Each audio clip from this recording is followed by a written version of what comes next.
I wasn't going to reel in, I was going to wait until I got home.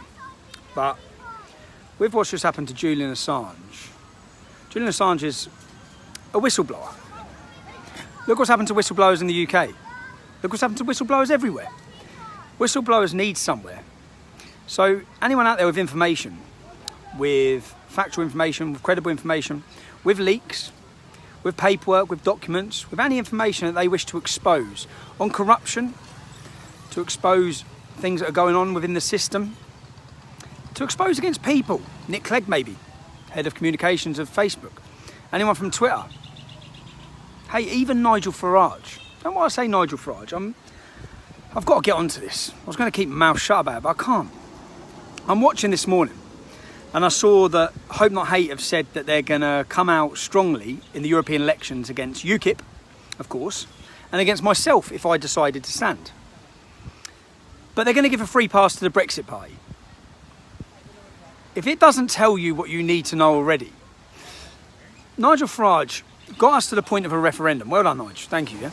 And then he abandoned it. He abandoned it, and he focused on his media career and making money. Fair enough. That's what he focused on. And then, when they're going to betray Brexit, then he comes back to completely split the vote.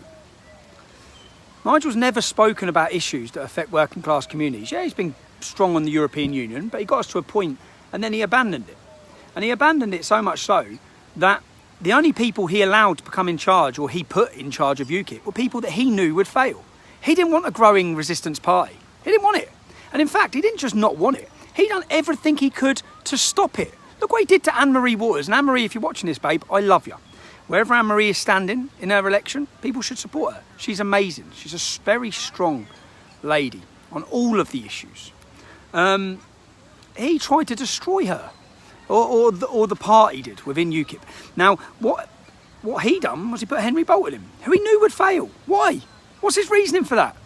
They didn't want a strong party. When you then see the opportunity with since Gerard Batten's leadership, I believe they've gone from 17,000 since they aligned, or since they currently started working with myself, and since Gerard started reaching out to I'd say the general working class and the public in this country, they went from 17,000 to 28,000. Then we have an emerging resistance party, a populist party growing.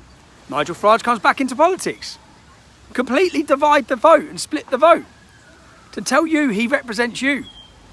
Now, it's frustrating for me because it's clear evidence Hope Not Hate are not working against him. They're not going to tackle Nigel Farage, they're going to tackle UKIP and myself.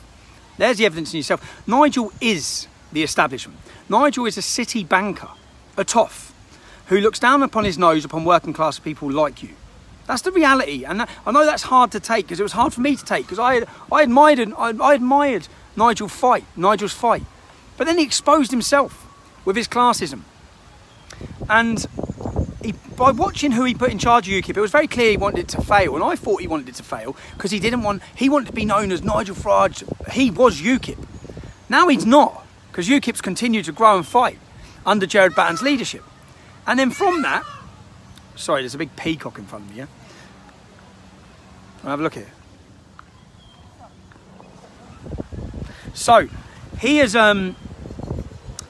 decided to try and destroy UKIP. And then he comes out right at the last minute. And he hasn't set up a political party, he's set up a Brexit party. A Brexit party that would enable him and his friends, who are all ex-Tories, to milk the gravy train a bit longer of the European Union and divide and split the vote. Now, the only reason why I haven't yet announced that I would be standing as MEP is because it's a difficult position, because I wanted one party as a populist revolutionary party. That's what I think this country needs, a real party that will speak on the issues and the truths that affect you in your community. Nigel won't do that. Nigel's never been in a working class community after 6 p.m. He stood and had his photo taken for a couple of beers. He's never been there, he doesn't understand it, yeah? And he doesn't care either, to be honest. He does not care. And most of his comments that he gives are degrading towards tattooed to their head working class people, racist thugs, because they have an opinion about Islam, Islamophobia. He actually pushes the Islamophobia term. Unbelievable. But anyway, I don't want to get on a rant about him. I want to get on a rant more about, or ask you if people have information, come forward. The email address is www.tommy.robinson@tutanata.com. I'll include it in this. It's just an opportunity for people to expose. I was going to wait till I got home to do this, but I thought with what happened with Julian Assange, with what I'm watching, this Brexit party flying, we're launching today, we're representing you. No, you're the establishment. You're the establishment, you're a complete decoy and you're absolutely splitting the vote. And that's what your purpose is, that's what you're doing. You're going to be successful in doing it, I believe. I believe that if UKIP is standing in your area, you've got to go out and vote for them. UKIP are not the establishment, that's very clear and evident. Look at the attacks. Is Nigel Farage come under attack anymore? Would Nigel Farage be Sir Nigel Farage after this?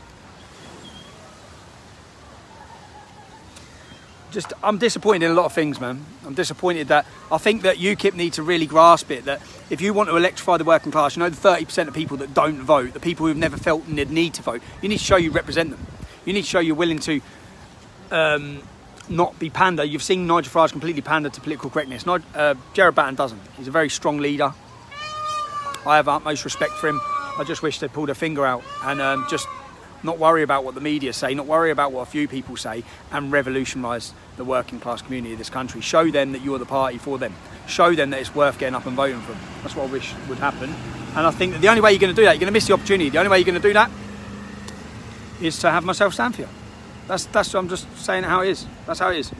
Anyway, any information, any whistleblowers out there, give me the paperwork, give me the weapon, and I'll use it.